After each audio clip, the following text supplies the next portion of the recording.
Em um contexto onde as pressões políticas, as reformas nas estruturas de poder e as batalhas por influência se intensificam, o futuro do Exército Brasileiro se tornou tema de intensos debates. Essa discussão ganha força a partir das observações críticas de Walter Félix Cardoso Júnior, que levanta questões fundamentais sobre como essas transformações afetam a essência da instituição militar. A análise apresentada em uma publicação oferece uma visão direta e instigante sobre os desafios atuais enfrentados pela Força Armada. Logo no início, o autor destaca uma série de medidas que, segundo ele, ultrapassam simples ajustes burocráticos e começam a modificar a própria identidade da corporação.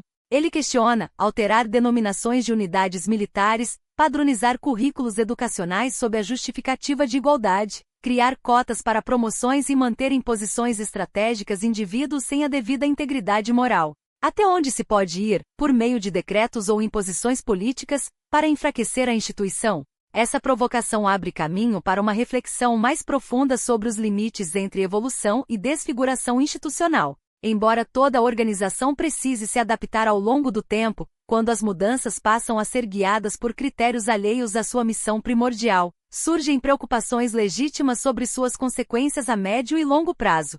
A construção histórica do Exército Brasileiro sempre se apoiou em princípios como hierarquia rígida, disciplina inquestionável e meritocracia como critério de ascensão. Contudo, conforme apontado na análise, esses fundamentos podem ser abalados quando são flexibilizados ou reinterpretados sob influências externas, sejam elas políticas, ideológicas ou educacionais. O texto ressalta que o enfraquecimento de uma força militar não se dá apenas pela redução de verbas ou pela falta de equipamentos. Muitas vezes ele acontece de maneira sutil e progressiva, por meio de alterações internas que corroem sua identidade. Como bem colocado, não se destrói uma instituição apenas cortando seus recursos ou limitando seus meios.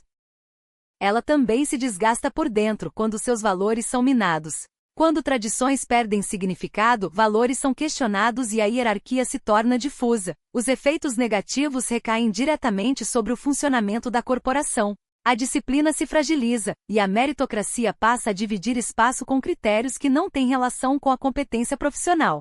Outro aspecto preocupante é a tentativa de moldar o exército segundo padrões que nem sempre estão alinhados com sua finalidade original. Para o autor, essas iniciativas não representam aprimoramento, mas sim uma erosão gradual de sua essência. Além das mudanças estruturais, o texto aborda fatores como a excessiva burocratização, a fragmentação interna e o aumento de mecanismos de controle que podem inibir a tomada de decisões firmes na cadeia de comando. Esse cenário transforma o ambiente organizacional, fazendo com que parte dos militares, em vez de focar na preparação para suas funções essenciais, passe a se adaptar a pressões externas, buscando atender expectativas que muitas vezes não têm ligação com sua missão principal. Esse processo, embora lento, pode gerar impactos profundos. Ao alterar o comportamento institucional, ele também modifica a maneira como as decisões são tomadas e como os líderes exercem sua autoridade. Nesse contexto surge uma questão crucial: por que há tanto silêncio, ou até mesmo aceitação,